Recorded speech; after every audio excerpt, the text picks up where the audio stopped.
വളർത്തരുത്. ഇതിനെങ്ങനെ അടച്ചു വെച്ച് വളർത്തുന്നത് വല്ലാതെ പോവരുത്. പോയാൽ തെങ്ങിന്റെ ചെല്ലിയാവും. അതെ അതെ അതെ അതെ, വളർന്നാ ചെല്ലിയാവും. ഓ, ഇവരാണ് നമ്മളെ പിടിച്ചിട്ട് എന്താക്കും? അതിലിടും. അതിലിട്ട് കഴിഞ്ഞാൽ അവര് നമ്മുടെ നമ്മുടെ ഇല മുഴുവനും ഇത്തരത്തിൽ കമ്പോസ്റ്റ് ആക്കി തരും. നമ്മളൊന്നും ചെയ്യണ്ട, ഒന്നും ചെയ്യണ്ട, ഇതൊന്നും ചെയ്യണ്ട. എത്ര ദിവസം കൊണ്ട് എങ്ങനെ ആയത്? ഇത് 30 ദിവസം വേണ്ട. അങ്ങനെ ആയി കഴിഞ്ഞാൽ പിന്നെ ഒരു ജസ്റ്റ് ഒരു 15-20 ദിവസം കൊണ്ട് ഇങ്ങനെ ആവും. ചാണകത്തിന് കുറച്ച് സ്ലറി ഒഴിക്കുക. ചാണകം ഇപ്പൊ ഞങ്ങളെ പാൽത്താത്താനോട് ചോദിച്ചാൽ കിട്ടും. അങ്ങനെയാണ്. പിന്നെ ഈ പുഴുവിനെ എവിടെ നിന്ന് കിട്ടും? അതിലുണ്ടായിക്കോളും. പിന്നെ അതിൽ കളയാഞ്ഞാൽ മതി.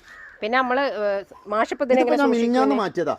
മിനിഞ്ഞാന്ന് മാറ്റിയിട്ട് ചാണക സ്ലറി പറഞ്ഞിട്ട് നല്ല അടിപൊളി കമ്പോസ്റ്റ്, സൂപ്പർ കമ്പോസ്റ്റ്. അത്